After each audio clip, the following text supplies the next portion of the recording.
Bismillah ar-Rahman ar-Rahim. I wanted to discuss a topic. It is the ruling on monetizing certain aspects of the religion, seeking a payment for it. What is the ruling? So I wanted to first start with some aspects that is somewhat agreed upon amongst the scholars that is not permissible. Then we're going to dive into other discussions of certain methods that have been introduced nowadays.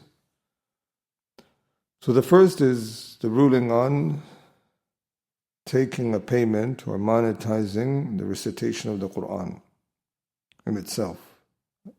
Let's give the ruling of that and then move forward, inshallah.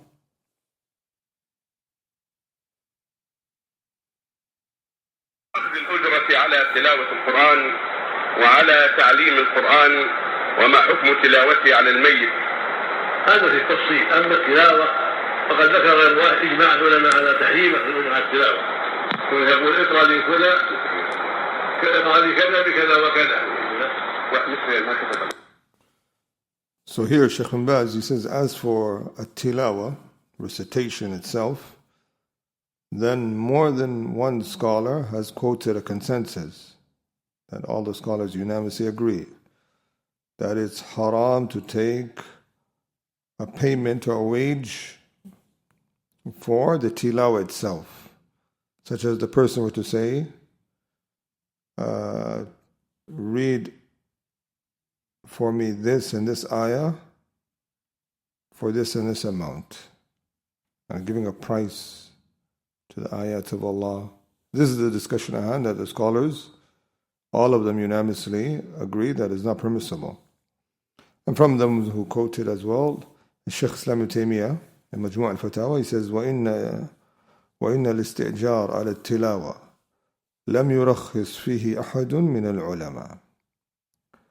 So to take a wage for the recitation itself, none of the scholars, period, have given a concession for that you're allowed to do so.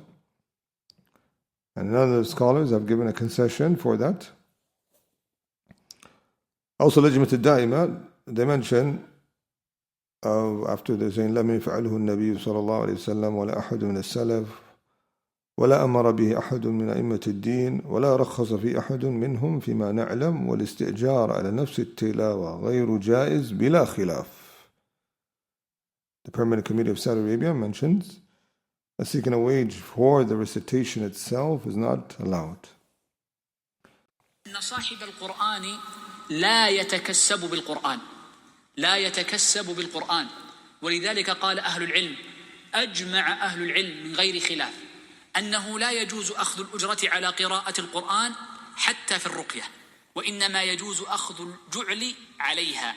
نقل الشيخ تقي الدين وغيره.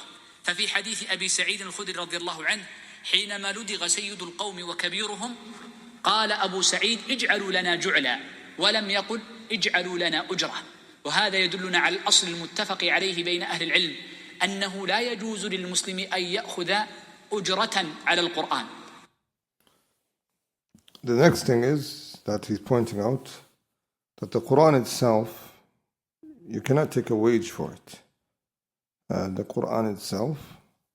But what we're going to speak about is certain things like, for example, ta'aleem. If a person is providing a service or he's giving his time to teach or he is exhausted or distracted from making his livelihood, those type of affairs a person perhaps could seek a compensation for and make a livelihood up based upon that. So those are not what we're looking at. We're talking about the religion itself are not business products, in other words. So the way you are speaking about the Quran or the Hadith, this is not a merchandise that you're offering or selling.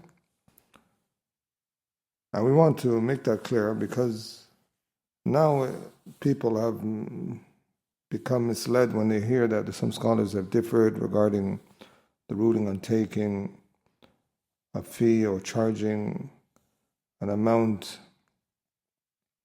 for teaching the deen.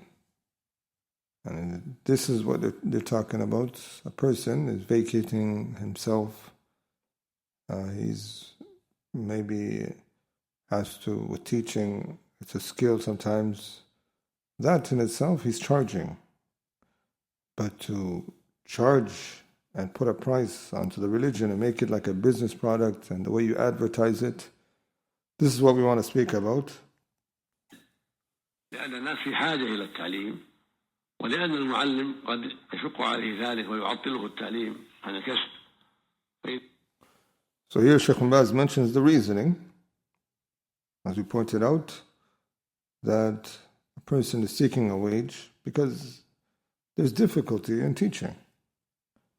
And also that it makes him distracted from making his own income. So he's saying this is something that people need, and he's doing it because of the need, and now he's being compensated for it, seeking that. Also Sheikh Muhammad Salih Uthman as well, the videos online, he says the reasoning, because in ta'aleem there's mu'ana. There's some sort of exhaustion that comes with it, teaching on a consistent basis, making yourself punctual and on time. So this is where these scholars are saying a person seeking a wage for. Not that the Quran or the Sunnah have become a business product that you're offering. So this is what we want to point out. So the next thing I wanted to clarify, things that inshallah we're in agreement on, it is some words of Ibn Taymiyyah in Majmu' al-Fatawa, where he was asked about teaching the hadith and the Islamic sciences for a wage. He says, أما تعليم القرآن والعلم بغير أجرة فهو أفضل أما تعليم القرآن والعلم بغير أجرة فهو أفضل الأعمال وأحبها إلى الله وهذا مما يعلم بالاضطرار من دين الإسلام ليس هذا مما يخفى على أحد مما نشأ بديار الإسلام. So he points out something, and this is what all the scholars unanimously agree on, that teaching the Quran, the knowledge, Islamic sciences, without seeking a payment for it, it is the most virtuous of acts, the most beloved to Allah, and this is known by necessity from the religion. And he says, وَالصَّحَابَةُ وَالتَّابِعُونَ وَتَابِعُوا التَّابِعِينَ وَغَيْرُهُم. He says the Sahabas and the Tabi'in and then the followers of them, and other than them from the ulama al-mashhurin عند الأمة بالقرآن والحديث والفقه, and other than them the renowned scholars, إنما كانوا يعلمون بغير أجرة. They used to teach without seeking a payment for it. So with no shadow of doubt, what is better? It is not. So what people now are displaying that you're told you're sleeping on the job if you're not, you've been teaching all these years, you're missing millions of dollars you could have earned, and making it look like the person is doing something wrong. That's not correct. And a person has to realize what is better. It is, by consensus of the ulama, is not to seek a payment. Everyone agrees on that, inshallah, in terms of the ulama. But what people are doing now, where they tell a particular da'i or someone, you're missing out, you could have charged for all this and made a lot of money. And this is not the approach. You should tell a person, inshallah, your reward is greater with Allah. These are what a person would say, not to make a person feel down or... So this is what we see online. Certain people, they are taking this approach. Also, we want to share some words of Dhannun al-Misri, scholar who's from the 3rd century of the Hijri calendar. Imam Dhahabi mentions that عُرِفَ بِعِلْمِ is known for his knowledge in terms of certain wise sayings. We'll mention here كان الرجل من أهل العلم يزداد بعلمه بغضا للدنيا وتركا لها واليوم يزداد الرجل بعلمه للدنيا حبا ولها طلبا وكان الرجل ينفق ماله على علمه واليوم يكسب الرجل بعلمه مالا.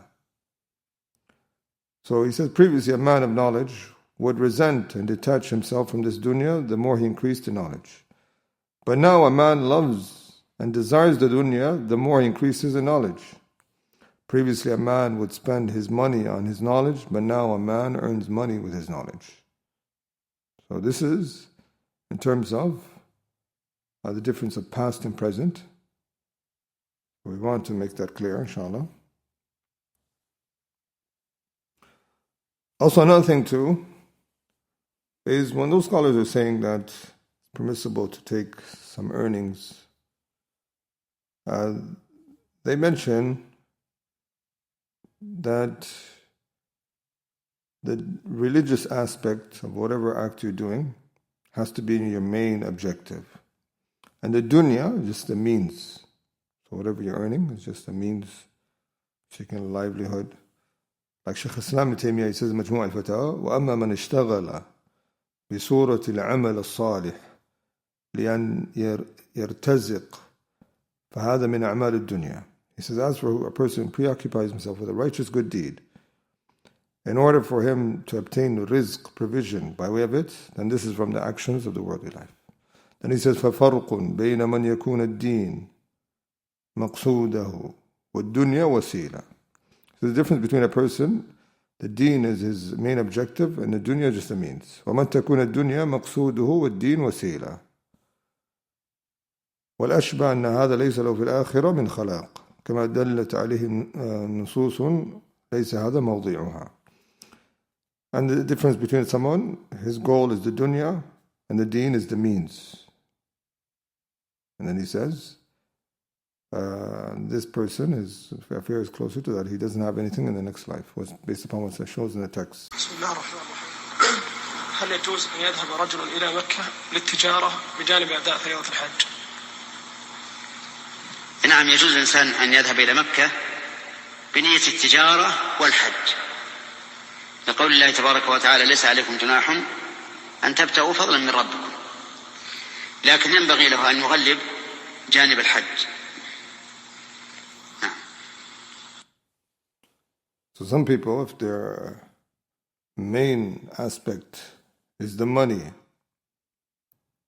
and that's the main affair, and that's what you're pushing people to, when they're doing these umrah packages,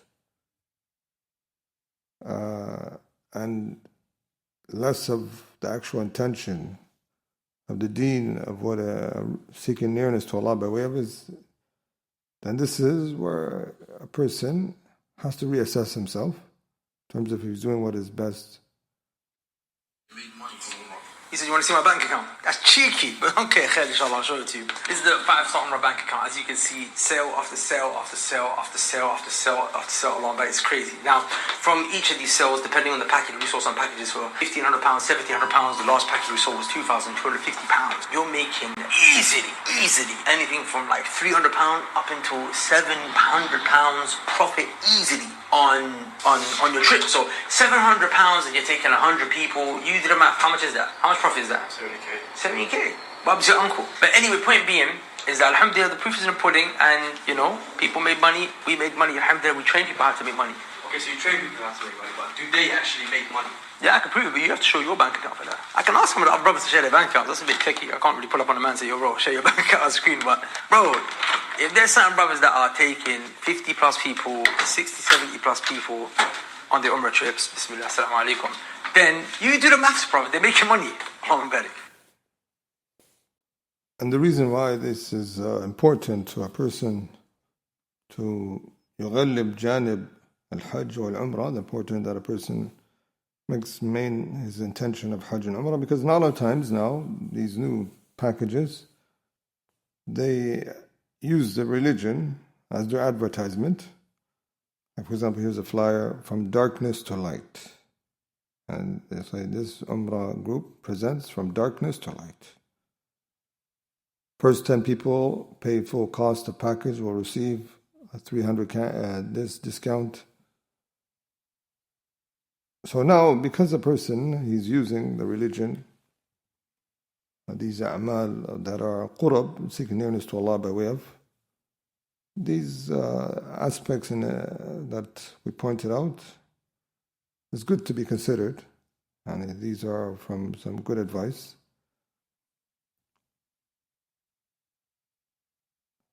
Because a person now, he's advertising, like for example, guiding people. And he's taking them out from darkness to light.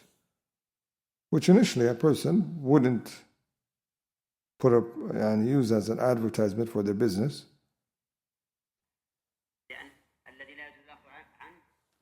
الدعوة إلى الله عز وجل هذه لا يجوز أخذ الأجر عليها لوجوب الدعوة على الإنسان.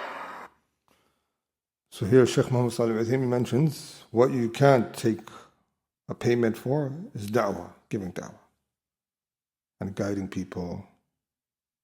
And the topic of guidance, bringing people from darkness to light, and it's best that we don't use that within our business advertisement. And the old way, if you look at some of the old passion flyers of the awam, before a lot of the students of knowledge got involved in the Umrah industry, they would just announce Umrah travel takes you from this place to that place, provides you this hotel, these meals. This is what they used to advertise.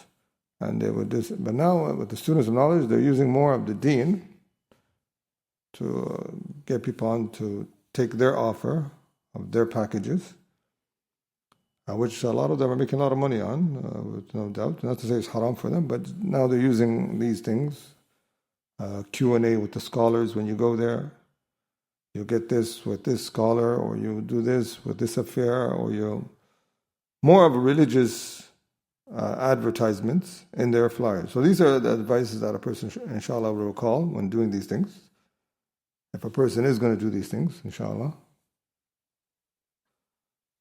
Another topic, it is regarding seeking a payment for giving lectures. Like for example, a person, like someone was coming here, and some of the Masjids informed that when the person, their team was saying, if you want this person to come, you have to give this amount of money, I think it was $1,000 or so, for him to come give you a lecture. He's going to come to your mosque, give a lecture. And then you find that person, perhaps he fills his schedule that day. And maybe even his deliverance is not the best because he's exhausted. He's just going from one place to another. And he's receiving his payment for lecturing, and he's leaving one mosque to another. This is just some people, they may have certain good intentions, but is this something that could lead to affecting the intentions or giving a bad example? Let's hear some words of Sheikh Abdulrahman al-Barrak, inshallah. صلى الله إليكم. هذا يقول: ما حكم أخذ الأجر على المحاضرات؟ وما حكم حضور المحاضرات التي تدفع للدعاة؟ يقول: علما أنهم يشترطون الدفع مقابل المحاضرة، وبعض منها تصل إلى 60,000 ريال لمدة ساعة ونصف أو ساعتين. So they're asking Sheikh Abdulrahman al-Barrak, one of the senior ulama, Saudi Arabia. He's been asked, what is the ruling on taking a wage for giving lectures? And that's being asked to be paid in advance. And what's the ruling on attending? Usually like the team of the person who's giving the lectures, or the lecturer will expect a payment. And sometimes it goes to an extent where, I'll give you an example. You're like Umar Sulaiman, And here, if you go on this website for booking, speaker booking agency, Umar Sulaiman, speaker and booking information, founder and president of Yaqeen Institute for Islamic Research. And it says book Umar Sulaiman now. And then it says speaker's fee range $10,000 to $20,000. And there's others too that are more expensive and there's a little bit less. So this is what generally a person could get an overview of the question. Sometimes these types of things happen.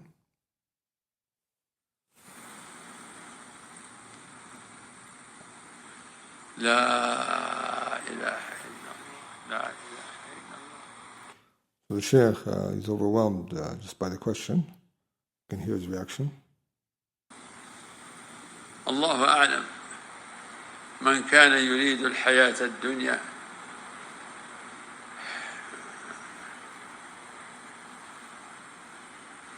اقرأ لا يا إبراهيم من كان يريد الحياة الدنيا وزينتها نوفي إليهم أعمالهم فيها وهم فيها لا يبخسون. وفي كتاب التوحيد باب من الشرك إرادة الإنسان بعمله الدنيا. So he mentions the ayah that whoever wants this world and the glitterings of it, he'll get what he wants, man. Basically nothing for him in the next life. Illa nar is the end of the ayah. And he says in Kitab al-Tawheed is a chapter from shirk, is seeking by a person's actions the dunya. By the end of this video, you are going to want to create a course to sell online and make 7 figures from. Inshallah ta'ala, I'm going to, do my best to persuade you for your own sake why you need to be selling a course online. In case you're wondering who I am, my name is Imran ibn Mansur. I am a student of knowledge. I give da'wah. And also, I am a 7-figure entrepreneur. I've, with Allah Azza wa Jalla's aid and His permission, been able to scale my course businesses online to $3 million plus, myself and our team. And that's our courses primarily and some additional services that we sold alongside that. And if you watch all the way to the end, inshallah ta'ala, I'm not just going to give you the reasons why I think this is something that you need to do, my brother. I'm also going to show you how you can access 7 steps to 7 figures for course creators and coaches right. So this is the aspect that people need to do. They're selling the courses. Now we find more students of knowledge now. They're creating these courses online and these institutes. And they're being greatly encouraged to this. And they're saying they're going to reach a level where they can earn millions. I'm driving a Lotus to the desert. What's your process of setting goals? It's very straightforward, and I was actually praying Fajr, just crying to the point where my mom heard me from the kitchen. Then I realized, wait, this is the actual move to make meals. Where did this mindset, this attitude even come from? So this is what he's looking at. This person was teaching Arabic, and he says, this is the way to make millions. And with Arabic, like the scholars, they mention, it depends. Like when a person is teaching it, it's something to be learned as for their deen, and the people are coming to learn the deen, it becomes from the science of the religion. But if it's just a general thing, people are just learning as a regular language, then it's just a regular thing. But a lot of times, people who are advertising, they're advertising using the religion, that you're going to be able to understand the Quran, you're going to be able to do this with the Quran, and this is going to make you independent and stronger. So it becomes like a science to learn the Quran and the Sunnah. And a lot of times the people's intentions who are teaching is just millions. Like sometimes it looks like that's the janib al-ghalib, the majority, based upon sometimes somehow they talk. Generally speaking, we don't know the details of people's intention. A lot of times, the main figures and those huge profits are on people's mind more so when teaching some of these sciences and these courses. And one of the things too that show that it could get a bit carried away, because sometimes these knowledge, sciences of these courses, they could be displayed as like a business product. Like here, through Knowledge College, the Institute, it's titled Big Bundles with Big Savings. The Ramadan bundle, the knowledge bundle, the fiqh bundle, the Quran bundle, the Aqeedah and Manhaj bundle, the Ruqya bundle, the marriage bundle. And this is under the college, the Knowledge College. It says it includes every bonus course to date. Teachers include Ustad Muhammad Tim Humble, Ustad Abu Taymiyyah, Ustad Yasin Muniya, I think that's how you pronounce his name, Ustad Khalid Hassan, Ustad AbdulFattah, Imran bin Hussein, aka Dawah, and Sa'ad bin Mansour. And then it says here, British pounds 124.99.9. So these are some of what to say here at the bottom, some wordings of that. So sometimes it can be displayed as the knowledge is the product or the merchandise that's being sold. And sometimes it's the course, but it's being presented like that. Like another one here says, there was asked, is there a difference between the silver, the gold, the diamond package in terms of the access of classes? Or are they all the same classes? He said, no, there's no difference in terms of access of classes or classes difficulty. The only difference is what comes with the package, such as the Matun recitation. So this is how they're advertising and they're displaying. Here another study under a scholar, Mufti Muhammad ibn Munir, he says here, study under a scholar. The website is called hadithdiscipleshop.com. hadithdiscipleshop.com, like that. And it says here, $10,000 shipping calculated at checkout, duration 30 minutes, 60 minutes, 65 minutes, one-on-one monthly rates, one-on-group monthly rates, one-on-1 year discount, group discount. And this is how it's being displayed. Here's another one online. Registration fee, non-refundable, non-transferable. Students will have access to course forms, recordings, and files until September 11, 2022. $225, not including the cost of the course materials. $20 late registration fee after May 20th if seats are available. There's no auditing available for this course. The text gateway to the Quranic sciences, Imam Jalaluddin As-Suyuti. And it says your students are responsible for ordering their textbooks before the start of the class. Another here, so I think it was an advertising trip of December 22nd to January 22nd. Start date, Arabic level, includes complete book 1, Tajweed class, 80 hours, 4 hours a day, 4 weeks accommodation, shuttle to the Haram, weekly scholarly lectures, weekend trips, Umrah trips. The price, $2,699 USD. It says register. Then it says also, visa process and tickets are not included. Here another one, hadithdiscipleshop.com, schedule a lecture today. Mufti ibn Munir, schedule a lecture today, $150, shipping calculated at checkout. So visit Hadith Disciple Shop for more information.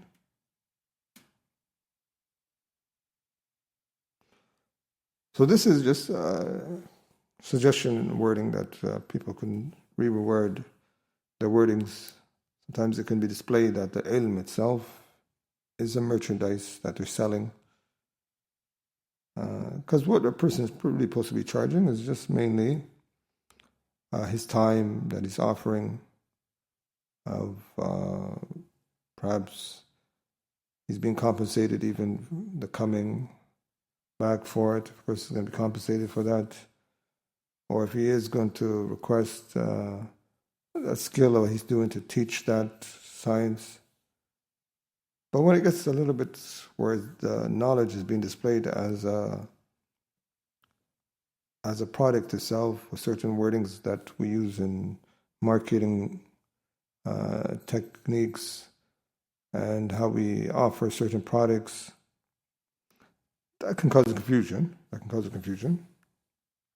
So here Imam Suyuti says, ما اعتاده كثير من مشايخ القراء من امتناعهم من الإجازة إلا بأخذ مال في مقابلها لا يجوز إجماعا. He says what some of the qurra, the reciters, they refuse to give an ijazah, someone accepts it, gives money in return. They say this is not allowed by consensus.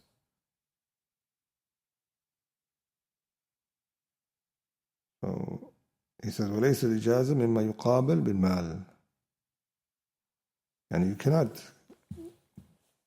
take this ijazah or your knowledge and make it like a product that's returned for it. But the only thing you can, if you're charging, you're going to charge for other things that you're doing, of services, of your time, those type of affairs, but not the knowledge itself.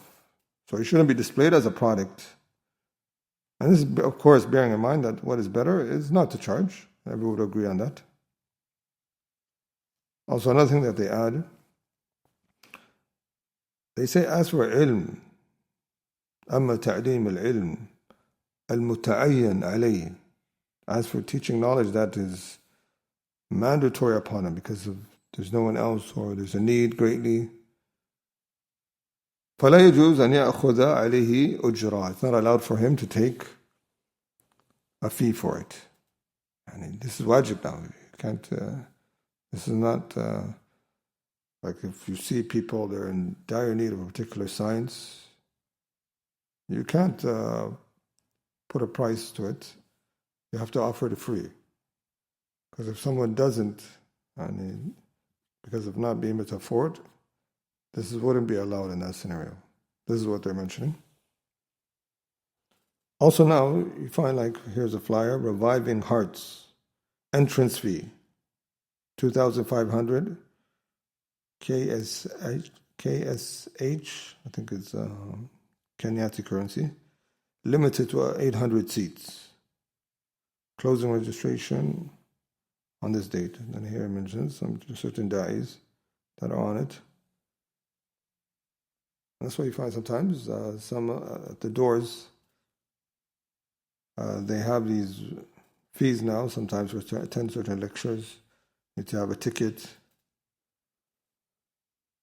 And some of them even will tell you straightforward that this is going to the speaker to attend his lecture. It's feared that if we continue like this may even lead to a day where if we want to pray behind a particular reciter who's known, we're going to have to pay a fee to enter the masjid, to pray behind him and join Taraweeh with that reciter. There's going to be tickets. We ever seen examples that they'll rent a hall and they'll invite a particular speaker and he's going to be leading Taraweeh. And it comes with, sometimes with certain things, but it can eventually lead. Another thing too that I want to mention, that of consensus, that is agreed upon, أما أخذ الرزق من بيت المال على أعمال القرب مثل مكافأة الإمام والمؤذن مثلا والمكافأة التي يأخذها القضاة وعلى تعليم العلم الشرعي فهذه جائزة بالإجماع. So here a person taking compensation from Bayt al-Mal Muslimin, like the head place of treasures for the Muslims, of the wealth of the government, that they give and compensate for certain people in the community of what they're doing. This is allowed by consensus of the scholars. Here, the Professor Sa'ad Khatlan mentions.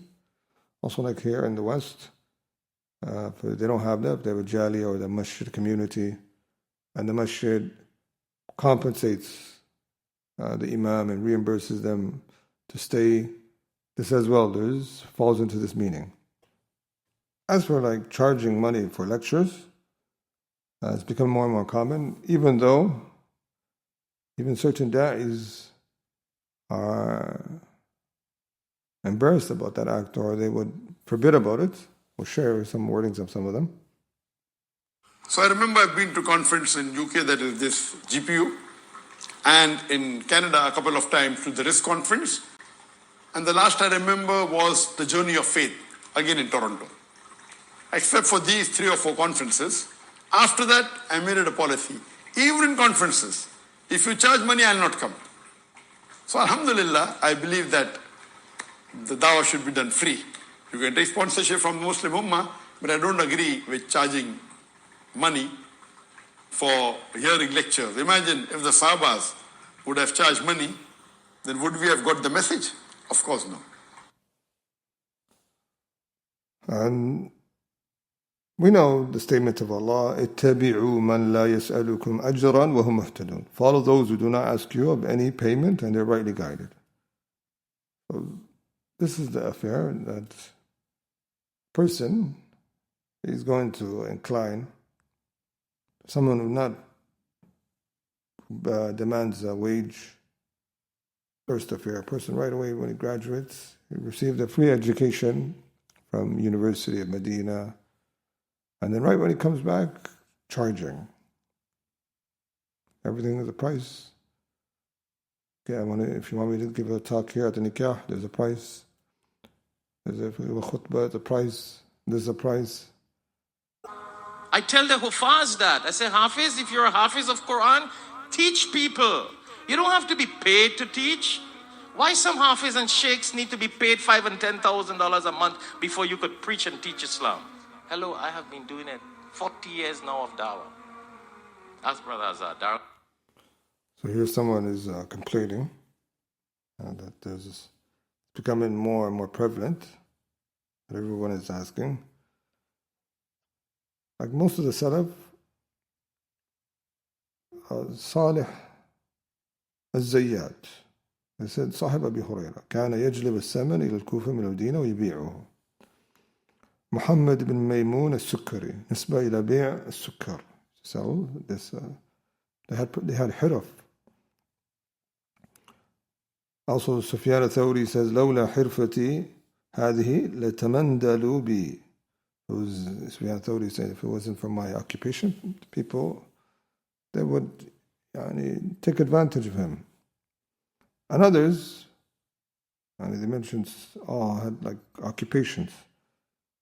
So to make it look like that's a bad thing if you're working and trying to seek knowledge, sometimes the Salaf would work as well and have professions. So it's not a bad thing if you had a job and you were seeking knowledge. Also the claim that all jobs are haram, there's no good jobs, the only way is this. This is not correct. There is, alhamdulillah, there's a lot of halal jobs out there. We see a lot of Muslims working. We see a lot of Muslims still coming to the classes. And you're able to even teach.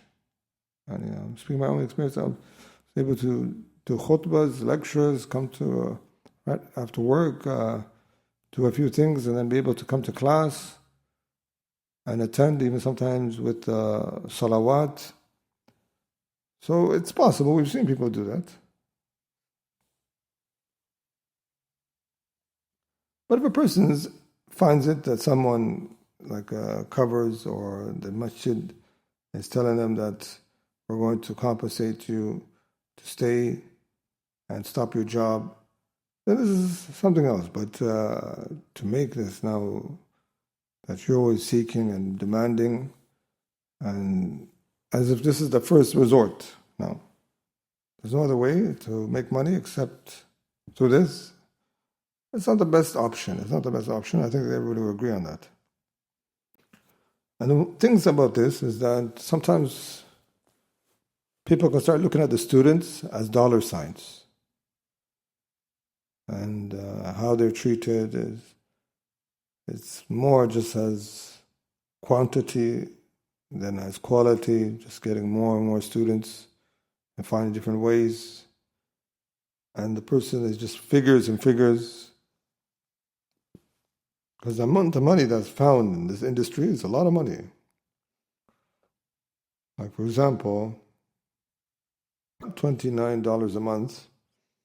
And if you have like, and let's say over just 280 members, for example, just that small amount, let alone the other institutes, the amount of money they're making monthly, it is a lot of money.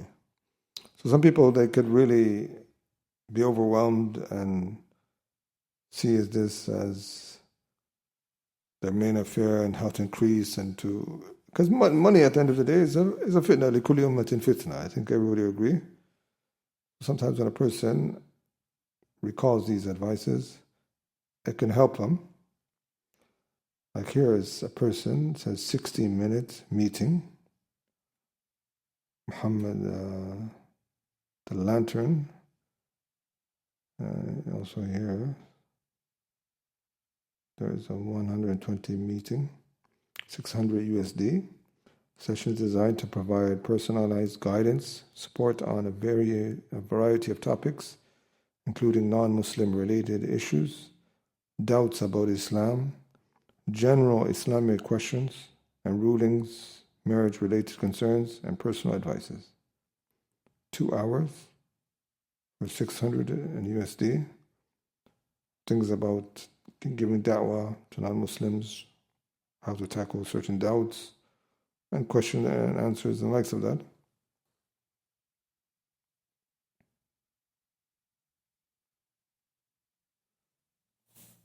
Here another one, 5,574 26 Canadian for studying under a scholar monthly and group option. Here another person selling courses for $97. One course is entitled Art of the First Night Blueprint, which is about 1 hour and 50 minutes long for $97. MAU, I think it's 100 in USD membership. And they have thousands of students. So sometimes there can be a lot with it.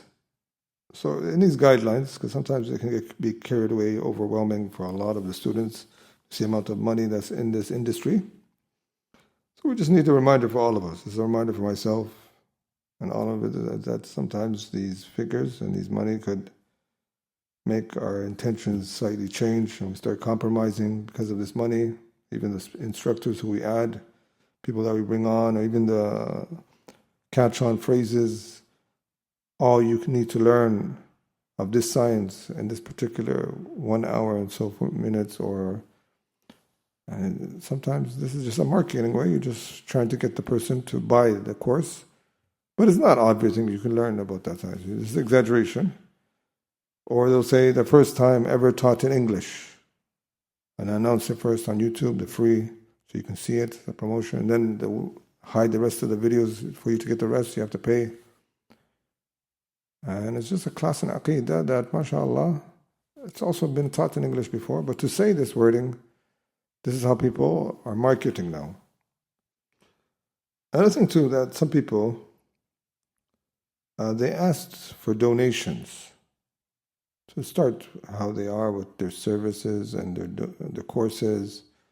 They ask for funds, support. And then later on, they're telling people to leave off their 9 to 5 and start doing courses like them. And you need to be like me, like this. A lot of people helped you with their donations. They helped you promote, use the Dawah channels. You use Dawah channels to promote your business. And then you're degrading them for working 9 to 5. And this is, I shouldn't degrade someone for working 9 to 5 or tell them. And these people, they don't want to use Dawah channels to promote the business. They want to make it separate. Also here we find, like, there's a video online, someone speaking about how reverts now, a lot of them, they monetize their conversions to Islam. They tell you their story, especially if someone has blue eyes, blonde hair, comes out, people say, this is a great way you can make money. Tells his story, and then he tells them this stage, and he's just on Instagram or this place, and he's monetizing on TikTok or certain things.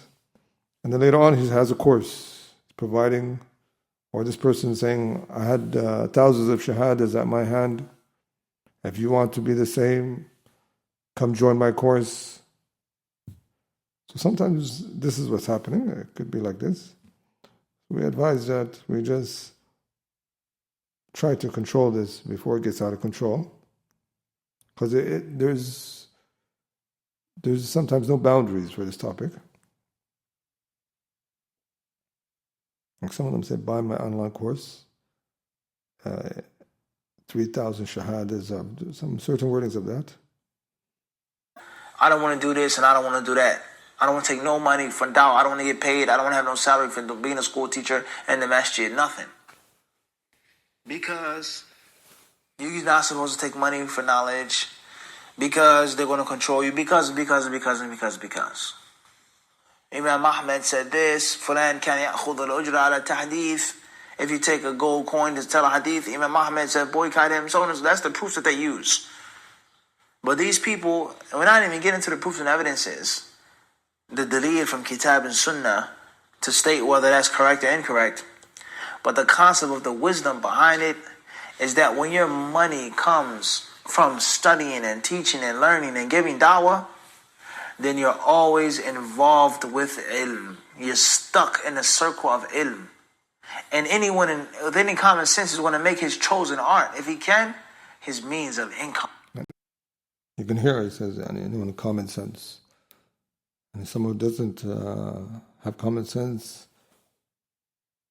because he didn't choose to work with his knowledge and get paid for it and do his own. And there's great scholars who did that in our time. We know that.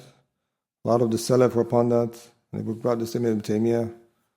And these people didn't have common sense. And even in our time, we have a lot of ulama that have their own thing. They keep it separate. They prefer that. And we have students of knowledge here. There's some who in the West are upon that. As well, they don't have common sense.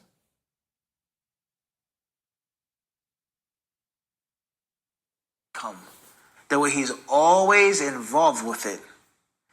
He wakes up, he goes to sleep. Everything that you do is pertaining to art. A person is an artist. I love to paint and to draw. I love it. I can't live without it. My fingertips always have to have paint on them, oil-based paint. All of the time. I live on a canvas. I make my money through canvas. My recreation is on a canvas. My pastime is on a canvas. That's not the same as a person who works in a hospital or who works as a mechanic or has a business for 8 hours out of the day, 10 hours out of the day, 12 hours out of the day to pay bills, to eat, to put food on the table. And then I have to come home, take a shower, change my clothes, and then paint. But I'm tired. I'm exhausted. My mind, my body, I have family, I have this, I have that. I have a social life. When is the time for me to be soaked into the canvas and the oil? So when the thing that you love to do and you are being financially compensated for that thing, not only is that a blessing and a dream for someone who really loves the thing, but it's wisdom because it keeps you involved in the circle. Yeah, I want to share just some examples so some people understand that if a person doing another job and combining with the ilm, it's not blameworthy, or it's not good being referred to as going against a wisdom. And like the Salaf here, Sufyan al-Thawri, like they mentioned about him, خرج اليمن, so they said خرج للتجارة ولنقي معمر. That he went out for business and also to travel to learn knowledge at the same time. Here another statement. Abdullah Mubarak, they said about him, you are نراك تأتي بالبضائع من بلاد خراسان إلى بلاد الحرم. And we see selling merchandise going from one place to another. So it's possible. And we see people do this in our time. They're seeking knowledge and they're combining and they're teaching some of them. There's examples of that. So don't make it look like it's extremely hard, and sometimes it's a better example when the awam, the general folks, they see you and you're working, setting an example, and then at the same time become a teaching tool, has a better impact. But yes, if we mention, if someone were to compensate you and tell you not to work, or you're working at a masjid and they have wealth and they cover for you while you're there, there's nothing wrong. But we're saying in terms of making it look like a person doesn't have sense if he has to do the other way. This is what we're talking about. Like I mentioned, Abu Bakr as-Siddiq, أتجار قريش. He was the biggest in tijara. حتى دخل في الإمارة.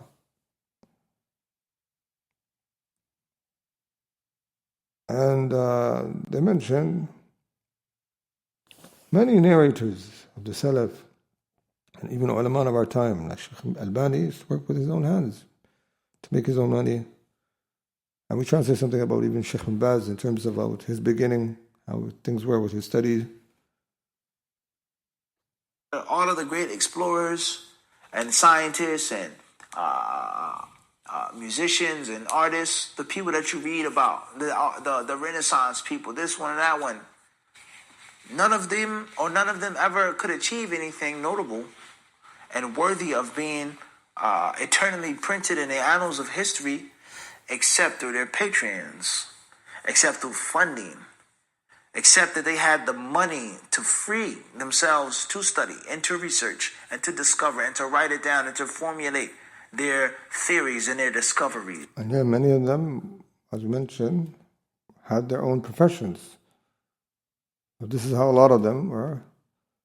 So it's a bit different, and it's to make it look like all of them, unless you're referring to these musicians and these scientists of today. But we're giving an example that it doesn't have to be that, and it's not necessary, inshallah. And the moment they had no money, they had to go out and work, they had to go out and do this. You see that their advances and their breakthroughs weren't as groundbreaking. This is a reality of life. It's a reality of life, huh? So a person who loves chemistry, loves to be in a laboratory, and they get paid to do research, to be in a laboratory, that's a dream come true. I don't have to leave the laboratory. Everything is here for me. So be mindful of this. If you truly love knowledge, to always be connected to ilm and involved in ilm, teaching, learning, studying, reviewing, writing, speaking, it's a circle, the revolving door. So it mentioned, like, if you truly love knowledge, this should be your state. And those people in the past who had their own professions, even some of the ulama of our time who had their own professions, who don't choose not to take and charge or to do these courses or these affairs, and are they lacking true knowledge? It's a question to ask. This is from his speech, different parts. Also, another thing that sometimes certain people, they request da'i figures to promote each other on their da'wah channels of their businesses, and they'll get a cut. You're a good figure, people follow you for da'wah, promote me and I'll give you a cut. So he promotes his course or his school and he gets a cut. But he's using his da'wah channel for someone else's business. And this is it sometimes. This is the channels that are made for the deen and so forth are being mixed up with people's businesses. And if someone's goal is a lot of the time these courses to make money, it's not the best. And if this is your primary concern and so forth, and you're using da'wah channels, to Allah alam, this is the best approach. Another thing too is they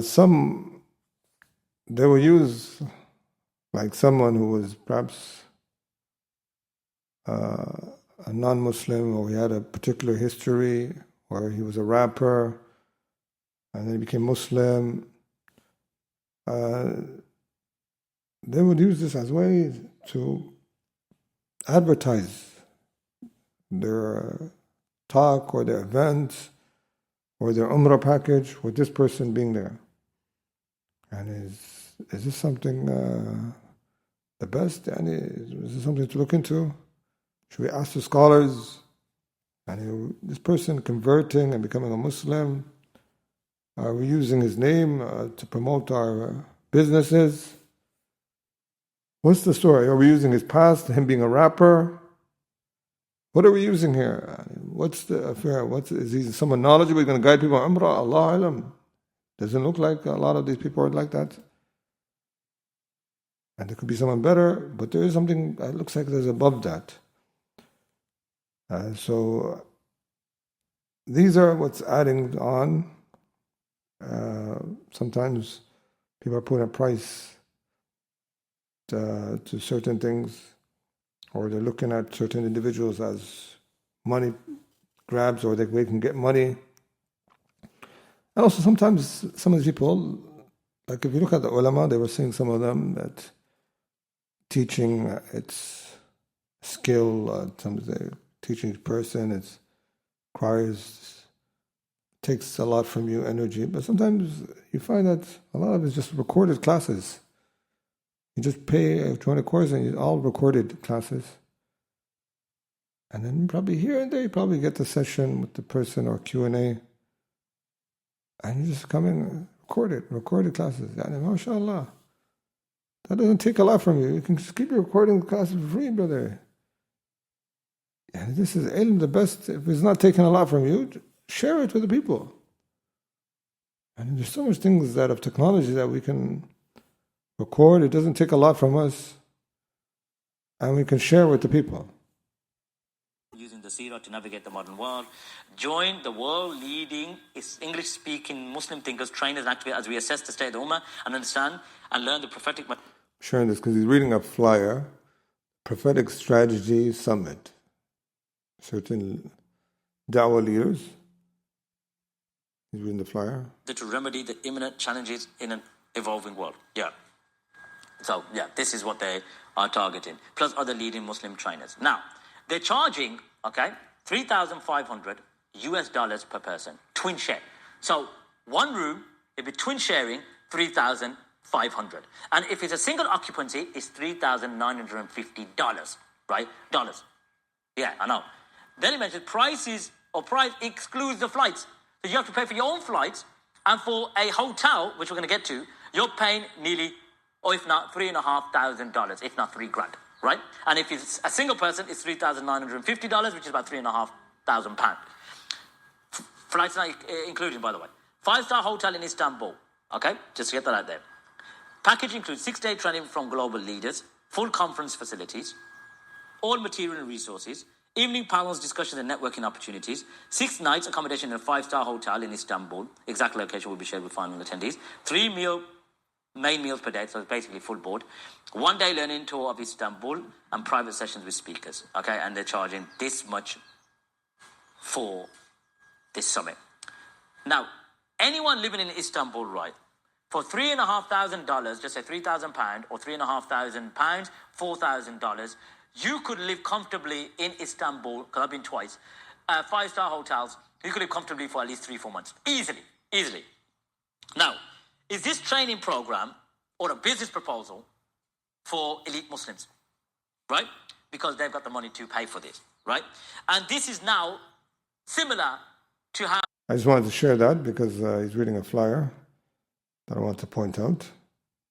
الله عز وجل كفاية وسداد حال من ماله أو ممن تعاون معه بغير شرط أو قيد مع عفاف النفس وما كان من ذلك استمر وإن كان له مثلا قدرة على أن يكتسب ويدعو إلى الله بحيث أنه لا يتعرض لأموال الناس ولا للسؤال ولا للجمعيات وما كان من ذلك فهذا أمر طيب وقد فعله أعداد الأئمة حتى قال سفيان الثوري لولا حرفتي لتمندلوا بي.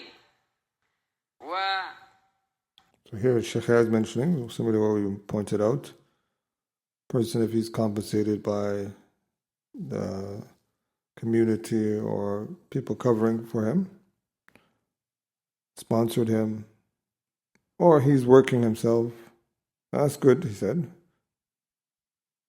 It's not from those people that corrupt him. الآثار والأحاديث في ذلك الأدلة في ذلك وأما ما يتعلق بأخذ مقابل من الدارسين وطلاب العلم فهذا خطأ وممن يقرأ عنده يتعلم عنده، هذا أخذ الأجر على التعليم، على التحديث، على الخطابة، على الإمامة، واشتراط ذلك هذا لا يصح، هذا خطأ أنكره أهل العلم. قل ما أسألكم عليه من أجر وما أنا متكلفين، ما سألتكم من أجر فهو لكم، ولا يسألكم أموالكم ولا يسألكم أموالكم يسألكم فيحفكم تبخلوا ويخرج أضغام. He was asking about taking money from the students. He said, that's not correct. And then he mentions the way of the Prophet is لا أسألكم عليه مالا، يعني لا أسألكم أجرا ولا يسألكم أموالكم. And he doesn't ask you for your wealth. Prophet ﷺ. The likes of those meanings of what he's pointing.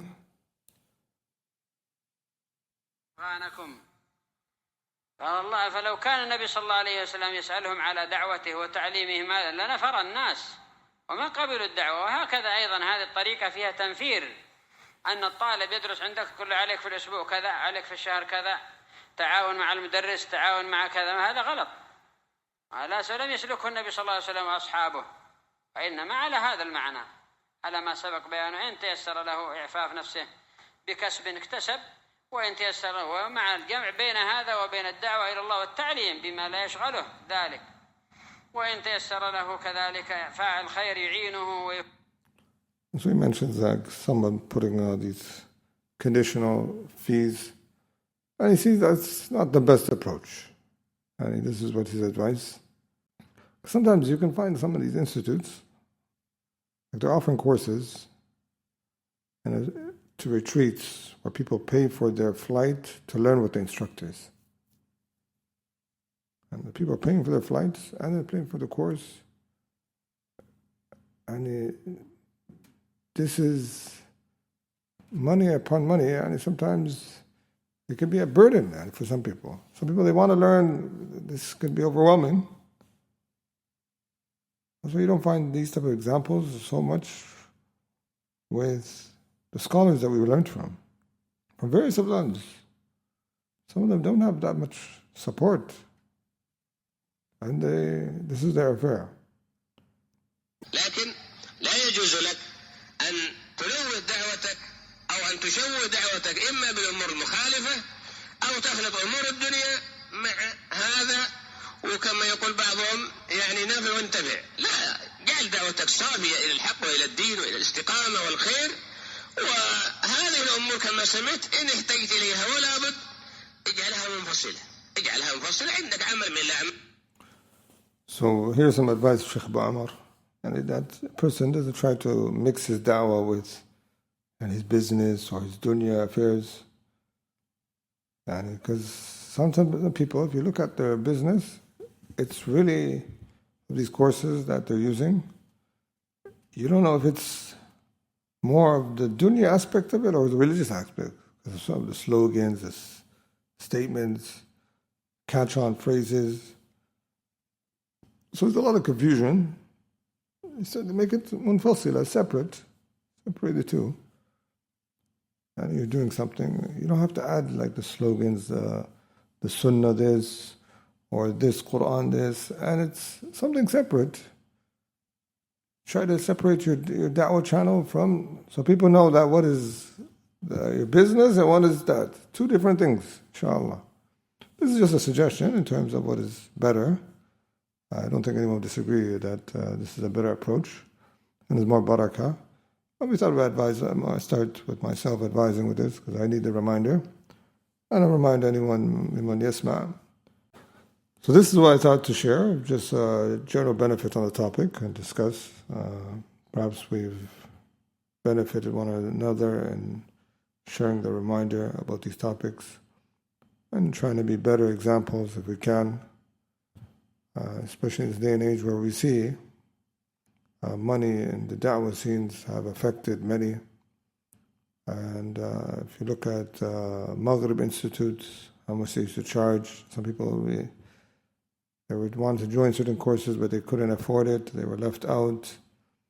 And some people, we've seen that these courses had little attainment. How many courses and institutes are online? People join all these institutes and we find little barakah sometimes. I think the better barakah is how these other approaches, these places, Allah subhanahu wa ta'ala brings khair. This is what we suggest. And if a person he finds a way of being compensated, or if he has to charge for his time and so forth, should avoid certain wordings to make it like it's the product that knowledge is a product. This is if a person and he wants to do that which is less virtue because he has a need.